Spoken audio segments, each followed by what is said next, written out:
Hello दोस्तों, आप सबका स्वागत है एक बार फिर से एस्ट्रो गुरु चैनल पर। मैं आप सभी के लिए लेकर आया हूं टैरो विद कृष्ण में आज एक और सेशन। और आज बारी है 8वीं राशि यानी वृश्चिक की, स्कॉर्पियोज की। तो वृश्चिक राशि आपके लिए कैसा रहने वाला है 2023 में क्या सावधानियां रखनी है, टैरो की क्या गाइडेंस है, इसी पर आज पूरी रीडिंग बेस्ड है। और इसके लिए 2 पाइल्स बनाई हैं जो आपकी स्क्रीन के ऊपर जिनके सिम्बॉलिक्स एक साथ दिखाए जा रहे हैं।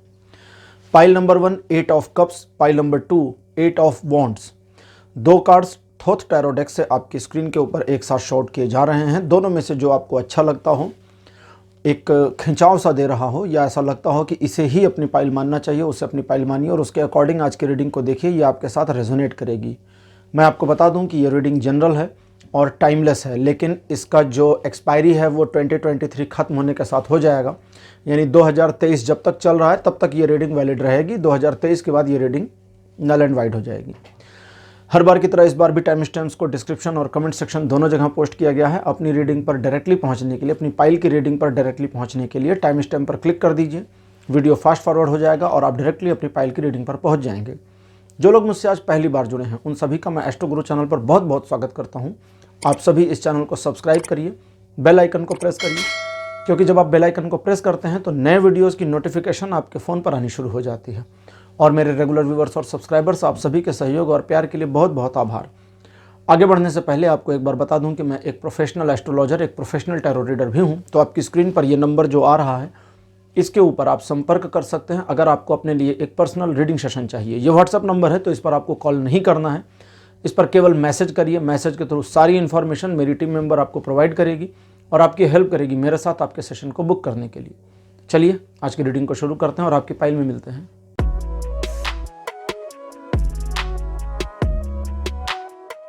हेलो पाइल नंबर 1, आप सबका स्वागत है आपकी रीडिंग में। वृश्चिक राशि, पाइल नंबर 1 आपने चूज़ किया था 8 ऑफ द कप्स, मेरे बगल में उसको लगा दिया गया है। रीडिंग शुरू करने से पहले आप सभी से एक रिक्वेस्ट करूंगा कि इस वीडियो को लाइक जरूर कर दीजिए। अगर अभी तक आपने लाइक के बटन को हिट नहीं किया है तो उस पर क्लिक कर दीजिए। लाइक करने से मुझे सीधा फ़ायदा होगा, यूट्यूब के एल्गोरिथम में ये थोड़ा सा रिकमेंडेशन में ऊपर आ जाएगा तो उसका सीधा मुझे बेनिफिट मिलेगा। तो अगर आप लाइक करेंगे तो बहुत बहुत आभार आपके लिए। आपके लिए कार्ड नंबर 1 मेरे पास अपीयर हुआ है, किंग ऑफ वॉन्ड्स।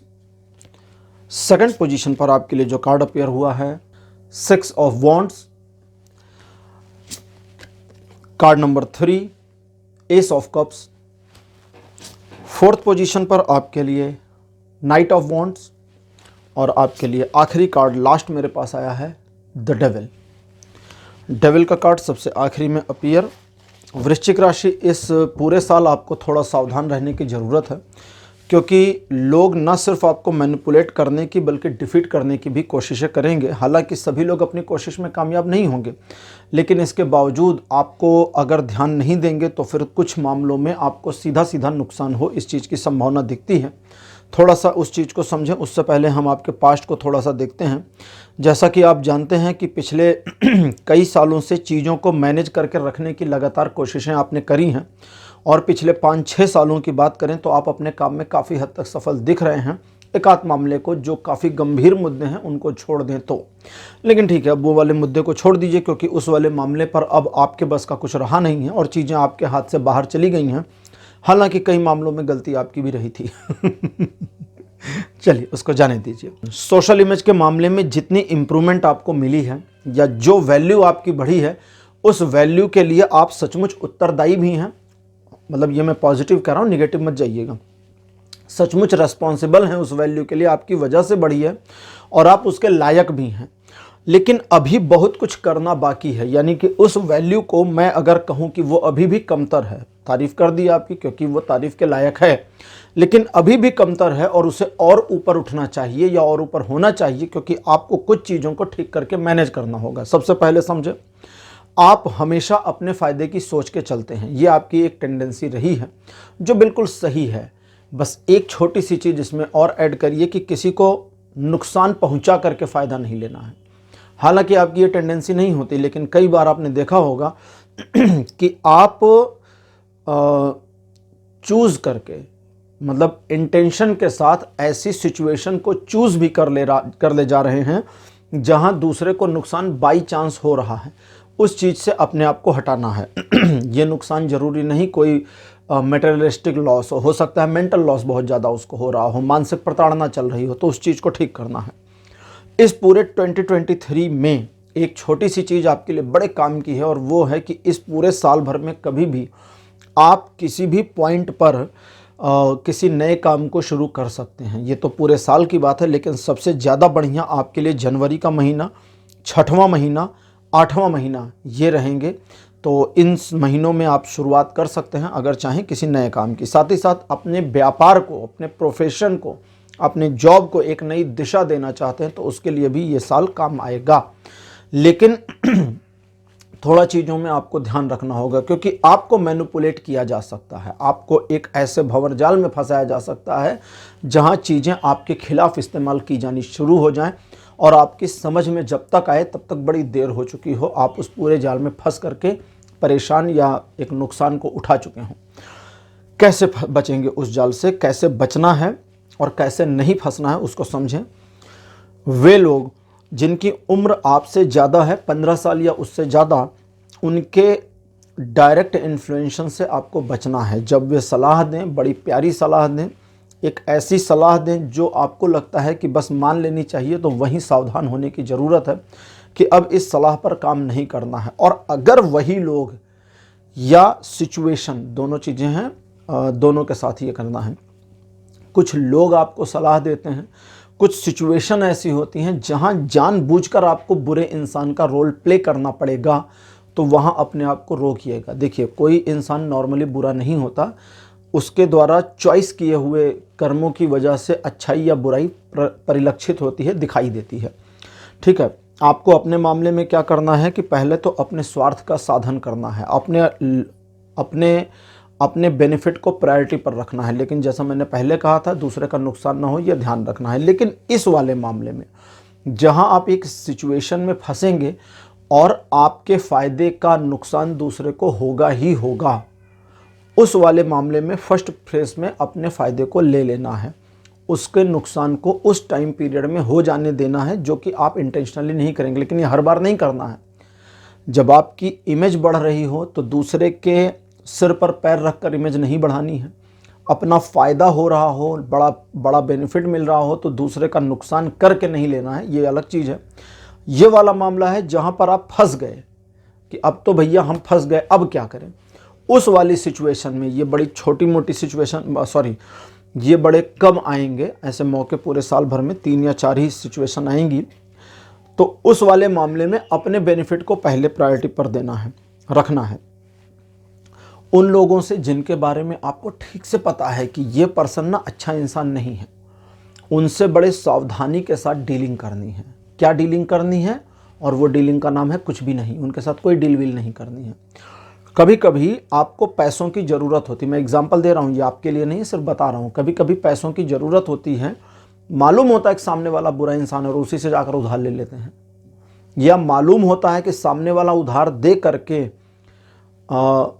एक तरीके से ब्लैकमेलिंग शुरू करने वाली है या करने वाला है, और उसी से आप जाकर उधार ले लेते हैं पैसे। तो ये तो जानबूझ के अपने सिर को फंसाना हुआ ना, ये चीज़ें नहीं करनी है। वो वाले मामले जहां सिचुएशन थोड़ी पैनिक होगी, हर बार, हर समय, पूरे साल भर के हर मोमेंट में रास्ता होगा उस सिचुएशन से बाहर निकलने का। निकलोगे कैसे? निकलोगे आप ऐसे कि उस सिचुएशन से ओवरकम करने के लिए आपको बस अपने बुद्धि और विवेक का सहारा लेने की ज़रूरत है, किसी से नहीं पूछना।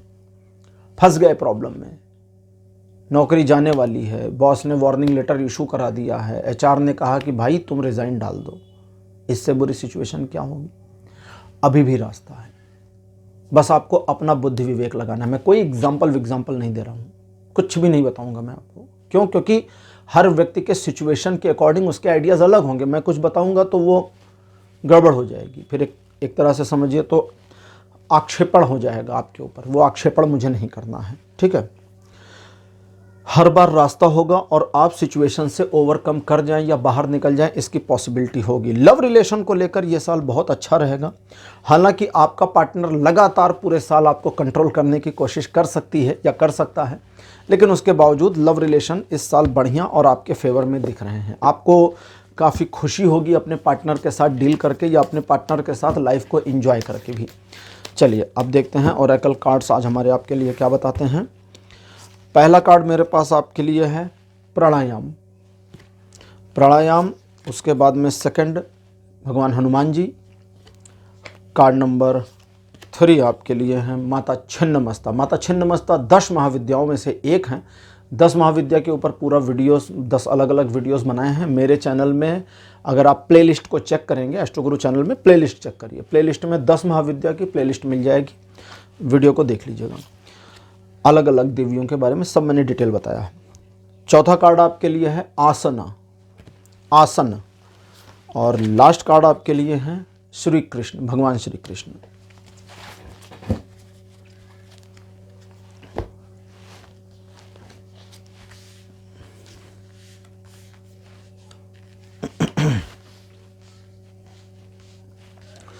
तो पाइल नंबर 1, इस पूरे साल में आपको देखिए, जैसा कि मैंने अभी आपको कहा था कि दूसरों का नुकसान नहीं करना, लेकिन उस वाले मामले में कहा अपने बेनिफिट्स को देखना है जब आप प्रॉब्लम में फंसे। अगर प्रॉब्लम में फंसे और आपने अपने फ़ायदे को प्रायोरिटी पर नहीं रखा तो दूसरों के चक्कर में आपको होगा नुकसान, और छोटा मोटा नहीं होगा, काफ़ी ज़्यादा का नुकसान। उस नुकसान से खुद को बचाने के लिए आपको स्थिरता की ज़रूरत होगी। रुक जाए, कुछ करने जा रहे हैं, कुछ सोच रहे हैं, उस सोच को एक्ट अपॉन करना चाहते हैं, रुक जाएं, थम जाएं, डिले मार दें थोड़ा सा कि ठीक है मैंने ये सोचा, मैं इसको भी थोड़ी देर में कर लूँगा या कर लूँगी। और जब वो थोड़ी देर का टाइम बीत जाएगा या उस थोड़ी देर के टाइम पीरियड में आपको कुछ आइडियाज़ आ जाएंगे और उन आइडियाज़ पे काम करना है। एक चीज़ को समझें, इस पूरे साल में अगर आप थोड़ा डिसिप्लिन बना ले जाते हैं, अपने रूटीन को सही कर लेते हैं। रूटीन में क्या सही करना है? सोने और उठने के नियम को ठीक कर लीजिए, समय पर सोइए, समय पर उठिए। मैं ये नहीं कह रहा 5 बजे जागिए कि 4 बजे कि 8 बजे। रूल बना लीजिए और रूल को फॉलो कर लीजिए, ठीक है। दूसरा, जब आप एक नियंत्रण और डिसिप्लिन में, यानी कि एक नियंत्रित दिनचर्या में, नियंत्रित दिनचर्या, डिसिप्लिन मतलब दिनचर्या यहाँ पर होगा डेली रूटीन, तो एक कंट्रोल्ड डेली रूटीन में अगर आप आ जाते हैं तो ये जो कंट्रोल आपका रूटीन पर होगा, ये असल में रूटीन पर होगा ही नहीं, ये होगा आपके अपने जीवन पर। आप अपनी लाइफ को अपने अकॉर्डिंग कंट्रोल करेंगे। अब कितना अच्छा करना है, कितना बुरा करना है, कितना दाएं कितना बाएं, ये सारी चीज़ें आपको मैनेज कर लेनी है। मैनेज हो जाएंगी, ये सब आपके नियंत्रण में आ जाएगा। लेकिन जब ये चीज़ें नियंत्रण में आएँ तो इमोशनल डिसीजन से, पैनिक डिसीजन से, दिखावे वाले निर्णयों से, कुछ साबित करने वाले निर्णयों से, कभी कभी करते हैं ना हम लोग कि दिखावा करने के लिए कुछ साबित करना चाहते हैं तो दिखा देना चाहते हैं, नहीं, वो सब कुछ भी नहीं करना। इन सभी से आपको बचना है और इन सभी मामलों में निर्णय नहीं लेना है। पेंडिंग छोड़िए, वो पेंडिंग आपको उतना प्रॉब्लम नहीं करेगा जितना वो पैनिक सिचुएशन में लिया गया निर्णय कर देगा। तो इसलिए उस चीज़ को ध्यान दीजिए। अगर ध्यान देंगे तो एक स्थिरता का भाव जन्मेगा आप में। जब ये स्थिरता का भाव आप में जन्मेगा तो इस स्थिरता के भाव के साथ एकीकार होकर के, यानी कनेक्टिविटी अपनी बना करके, आप सिचुएशन को एक नए प्रारूप में आत्मसात करने में सक्षम हो जाएंगे। जब आप एक नए प्रारूप में चीज़ों को आत्मसात करने में सक्षम हो जाएंगे तब चीज़ें आपके अकॉर्डिंग मुड़ सकती हैं, इसकी पॉसिबिलिटी है। और वो वाले मामले जहाँ चीज़ें कुछ एक स्वतः आपके अगेंस्ट हो रही हैं, या कुछ लोग जो आपके अगेंस्ट हो रहे थे, या कुछ लोग जो लगातार डिस्टर्बेंस क्रिएट किए हुए थे आपके जीवन में, वो सब बंद हो जाएगा सडनली। लेकिन ध्यान ये भी देना है कि जो परिवर्तन आप अपने जीवन में ला रहे हैं उस परिवर्तन के प्रति ग्राही रहिए, एक्सेप्टेंस का भाव बनाए रहिए। क्योंकि अगर आप ग्राही नहीं रहेंगे, एक्सेप्टेंस के भाव में नहीं रहेंगे, तो वही परिवर्तन सिरदर्द बन जाएगा। हमारे व्यक्तित्व में जब कुछ हम परिवर्तन करते हैं तो कई बार उन परिवर्तनों के साथ हम एडजस्ट होते हैं और कई बार नहीं होते। इसी वजह से ये एडजस्टमेंट में थोड़ा सा ट्यूनिंग की मिस हो जाने की वजह से ही कई बार हम अपनी उन आदतों से नहीं छूट पाते जिनसे हमेशा छूट जाना चाहते हैं। क्योंकि वो अंदर एक गिल्ट बनती है, तो उसको नहीं बनाना है और बाकी चीज़ें फिर आपके नियंत्रण में चलनी शुरू हो जाएंगी। तो वृश्चिक राशि पाइल नंबर 1, ये थी आपकी आज की रीडिंग। आज की रीडिंग आपको कैसी लगी? अपने एक्सपीरियंस, अपने अनुभव कमेंट सेक्शन में जरूर लिखिए। इस वीडियो को लाइक करिए, शेयर करिए और चैनल को सब्सक्राइब करना मत भूलिएगा। अगले वीडियो में आपसे फिर मिलूंगा, तब तक के लिए बाय बाय।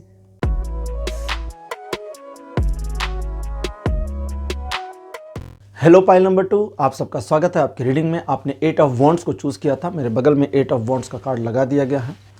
रीडिंग शुरू करने से पहले आप सभी को रिक्वेस्ट करूंगा कि इस वीडियो को लाइक ज़रूर कर लीजिए, क्योंकि जो आप लाइक करते हैं, लाइक्स के नंबर बढ़ेंगे तो ये यूट्यूब के एल्गोरिथम में थोड़ा ऊपर आ जाता है, जिसका मुझे सीधा फ़ायदा होगा। तो मेरी इतनी हेल्प तो आप कर ही सकते हैं, तो वीडियो को लाइक कर दीजिए प्लीज़।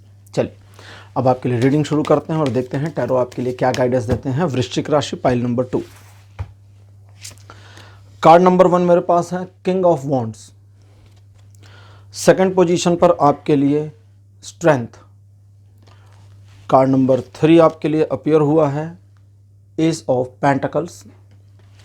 फोर्थ पोजीशन पर आपके लिए द एम्प्रेस और लास्ट कार्ड आपके लिए है किंग ऑफ स्वॉर्ड।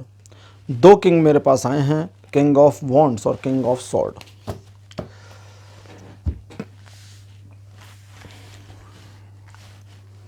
तो पाइल नंबर 1, जैसा कि आप जानते हैं कि अपनी सोशल इमेज और वैल्यू को लेकर के आप काफ़ी पॉजिटिव रहते हैं, या आपने अपने आप को बहुत ज़्यादा इस चीज़ के प्रति कॉन्शियस माइंड में रखा हुआ है। लेकिन पिछले साल को देखें या पिछले साल और उसके पहले के सालों को भी देखें तो आपके जीवन में स्मूथनेस तो आती है, लेकिन चैलेंजेस ख़त्म नहीं हो रहे। वो लगातार बने हैं, एक के बाद एक नए आते जा रहे हैं या आते जा रहे थे। उन चैलेंजेस को आपने जिस तरह से टैकल किया है, जिस तरह से आपने उनका सामना किया है, ये एक्चुअली काबिले तारीफ़ है और इसके लिए आप बधाई के पात्र हैं। लेकिन पिछले साल यानी 2022 में अगर आपने एक अल्टरनेट अर्निंग सोर्स नहीं बनाया तो इसका सीधा सीधा मतलब है कि अभी आप अपने आप को उतनी बढ़िया तरीके से इस्तेमाल नहीं कर पा रहे जो करना चाहिए। आपकी उम्र कुछ भी हो, उससे कोई लेना देना नहीं है। आप एडल्ट और ऊपर की एज के हों, यानी कि 20+ हैं, तो आपको अर्निंग का एक सोर्स बना लेना चाहिए था। अगर एक है तो एक अल्टरनेट बनने की पॉसिबिलिटीज़ पिछले साल थी और वो पॉसिबिलिटी कैरी फॉरवर्ड हो रही है इस साल भी। लेकिन आप इस साल भी पिछले साल वाले माइंडसेट में मुझे जाते हुए दिख रहे हैं। एक तरीके से रिप्लिका जैसा हो रहा है मुझे, 2022 के रिप्लिका जैसा हो सकता है, लेकिन मैंने कहा जैसा हो सकता है, नॉट एग्जैक्टली हो सकता है। 2-3 चीज़ें समझें। इस बार क्या परिवर्तन है? जैसे पिछली बार आप ध्यान दें तो आपने अपने ऊपर फोकस को काफ़ी बनाए रखा था। इस बार आपका अपने साथ साथ दूसरों पर भी फोकस रहेगा, लेकिन अपने सराउंडिंग का जो फोकस है वो निगेटिव दिख रहा है। क्यों निगेटिव दिख रहा है? क्योंकि समय बीतने के साथ, जैसे जनवरी, फरवरी, मार्च बीतते जाएंगे, आपके बिहेवियर में आप एक ऐसा चेंज देखते चले जाएंगे जो आपको या तो बड़ा रफ या रूड या बड़ा सीरियस पर्सन बना दे। ये सारी चीज़ें आपके फ़ायदे की नहीं है और आपको ऐसा नहीं करना चाहिए यहाँ। जबकि आपको ध्यान ये देना चाहिए कि जो सिचुएशन आपके अगेंस्ट बन रही है या आपको सिचुएशन मैनिपुलेट कर रही है, उस मैनिपुलेशन के रीज़न को खोजने की करें। जब आप रीज़न को खोजने की कोशिश करेंगे तो आपको न सिर्फ रीज़न मिल जाएगा, बल्कि अपने आप को उस चीज़ की ओर आगे जाने से कैसे बचाएंगे इसका आइडिया मिल जाएगा। ये जो 2023 है आपके लिए रिलेशनशिप के मामले में बहुत लकीएस्ट ईयर होने वाला है। रिलेशनशिप कोई भी हो, फ्रेंडली हो, फैमिली हो, या जीवन साथी का हो, या लवर्स का रिलेशनशिप हो, अनमैरिड कपल्स का, इन सभी में बहुत इम्प्रूवमेंट आएगी। कुछ एक ऐसे मामले जहां पर आप अपनी प्रेमिका या प्रेमी से विवाह करना चाहते थे, शादी की बातचीत अगर घर पर करेंगे तो 50% पॉजिटिविटी बढ़ी हुई है पहले से, या बढ़ जाएगी पहले से। लेकिन यहाँ आपको फैमिली के उन मेंबर्स का, या फैमिली के स्पेसिफिकली उस मेंबर का लव मैरिज के मामले में जिनकी ही चलती है, जिनकी भी नहीं, जिनकी ही चलती है, वो दिन को अगर रात कहें तो रात कहेंगे, ऐसी वाली सिचुएशन जिनकी घर में है, उनके मान जाने के चांसेस भी 50% तक आकर गिर रहे हैं। लेकिन उसके आगे की चीज़ों को आपको मैनिपुलेशन करने की ज़रूरत पड़ेगी, जो एक स्ट्रगल है। ये जो 2023 है ये आपके जीवन में एक माइलस्टोन की तरह तो नहीं है, बहुत बड़ा और बहुत महत्वपूर्ण साल तो नहीं है, लेकिन हाँ ऐसा साल जरूर है जो आपके नज़रिए में व्यापक परिवर्तन को लाएगा। न सिर्फ नज़रिए में व्यापक परिवर्तन को लाएगा बल्कि चीज़ों को ऑपरेट करने के आपके परसेप्शन और तौर तरीक़ों में भी बदलाव आ जाएगा। इस पूरे मामले में आप सिर्फ अपनी फीलिंग्स दूसरों के सामने शेयर करने से थोड़ा बचा करके रखेंगे तो आपके लिए बहुत बढ़िया रहेगा। अब लेते हैं हमारी आज की ओरेकल डेक जो है कि यौगिक पाथ। देखते हैं ओरेकल डेक आपके लिए क्या इन्फॉर्मेशन देती है। Pile number 2।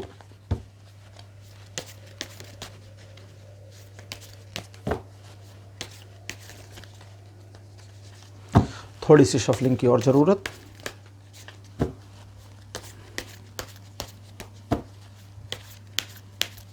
ठीक है,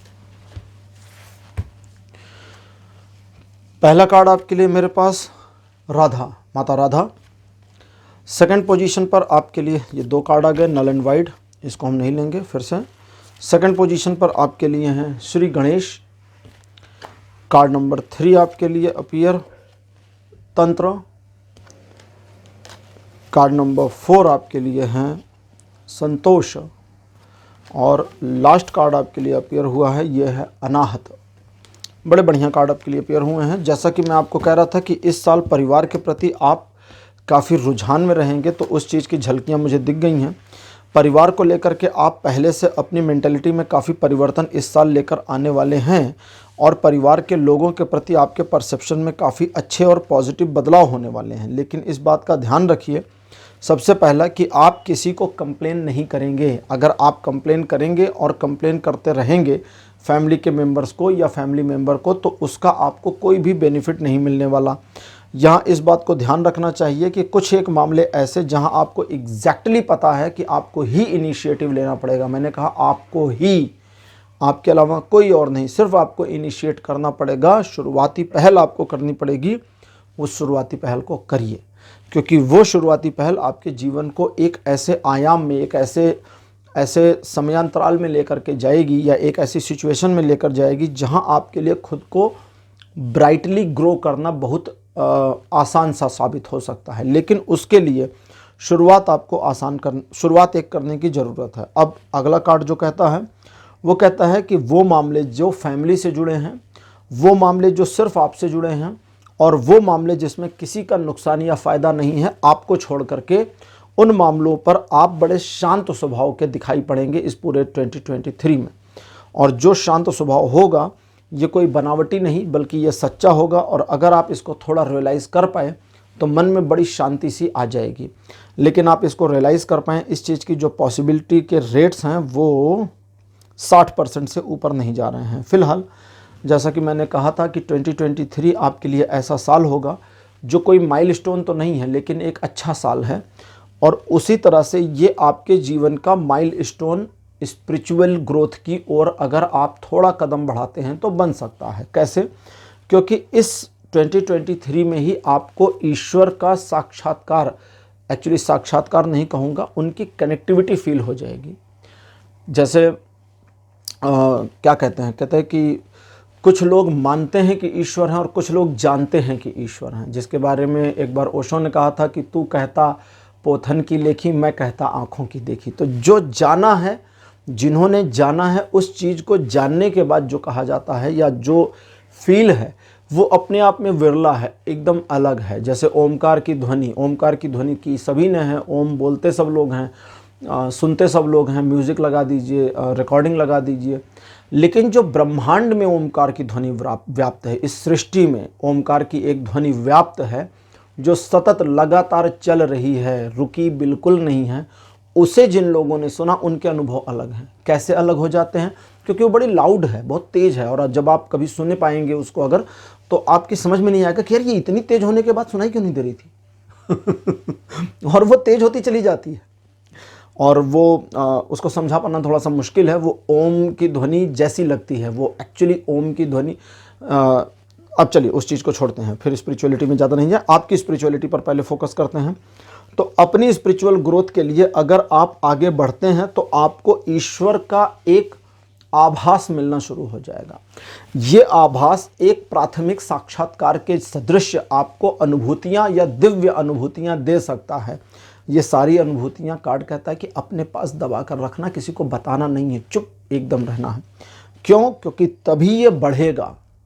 बताए कि गया, ठीक है, बताइए नहीं, बताएंगे कि चला जाएगा। और इस पूरे मामले में आपको अहंकार रहित होकर चलना है। जब ये अनुभूति आए, जैसे आप ध्यान में बैठे अनुभूति आ गई, या पूजा पाठ कर रहे हैं अनुभूति आ गई, पूजा करते समय अगरबत्ती भगवान को दिखाते समय भी अनुभूति आ सकती है। ऐसा नहीं कि जरूरी ध्यान से ही आए, ठीक है। भगवान रामकृष्ण परमहंस काली माता की पूजा करते थे, तो उसी पूजा के दौरान ही वे एक साक्षात्कार की सिचुएशन में चले जाते थे, जहाँ वे काली से बात करते थे, माता काली से बातचीत कर लेते थे। जब उन्होंने स्वामी विवेकानंद को कहा भी था कि बूढ़ा हो गया हूँ तो तुम थोड़ा धुंधले दिखाई देते हो, लेकिन वो स्पष्ट नज़र आती है। तुझे सुनने के लिए कान लगाना पड़ता है, क्योंकि अब उम्र हो रही है, शरीर कमज़ोर पड़ रहा है, लेकिन जब वो बोलती है तो एकदम स्पष्ट सुनाई देता है, साफ साफ, कहीं कोई रुकावट नहीं। तो वो ऐसी सिचुएशन होती है जो समझाई नहीं जा सकती, ठीक है। अब रामकृष्ण परमहंस ने विवेकानंद को बताया ही वो चीज़ें इसलिए थी क्योंकि उसको बता करके ही नरेंद्र को विवेकानंद बनने को प्रेरित किया जा सकता था। तो वो अलग कहानी है। तो यहाँ आपकी स्पिरिचुअल ग्रोथ भी दिखती है, लेकिन इस पूरे मामले में आपको अहंकार रहित रहना है। जो हो रहा है ईश्वर की कृपा मानते चलें, और मान के चलें कि जो हो रहा है ये एक ऐसा साक्षात्कार है जो आपके जीवन को परिवर्तित तो करेगा, लेकिन आपको नहीं पता कि कैसे करेगा। छोड़ दीजिए स्वयं को उसकी एक तरह से डोर पर, उनकी इच्छा के ऊपर। वे जिधर जैसा मोड़ेंगे मुड़ जाइएगा, ठीक है। इसी बात को कबीर ने कहा था, झीनी झीनी रे बीनी चदरिया, ज्यों की त्यों धर दीनी चदरिया। ज्यों की त्यों धर दीनी मतलब कुछ मैंने नहीं चेंज किया, जैसा था मैंने वैसा ही रख दिया। अब तू देख ले क्या करना है। ऊपर वाले को कहा तुम देख लो जी क्या करना है।